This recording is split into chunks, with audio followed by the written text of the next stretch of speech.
Una straordinaria opportunità per mettere lo sport al centro dell'attenzione nella nostra regione. Nuova candidatura per la nostra regione, questa volta come punta di diamante dello sport per il 2024.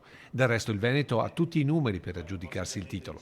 Circa 500.000 atleti tesserati nelle più varie discipline, risultati dal punto di vista agonistico elevatissimi, manifestazioni sportive di carattere internazionale sul nostro territorio, pensiamo poi all'obiettivo delle Olimpiadi Milano-Cortina 2026. Perché attorno allo sport ruota un intero comparto economico. Il mondo, in particolare della provincia di Treviso, della provincia di Belluno, vivono del mondo dello sport. Ricordiamoci che la scarpa da sci è nata a Montebelluna.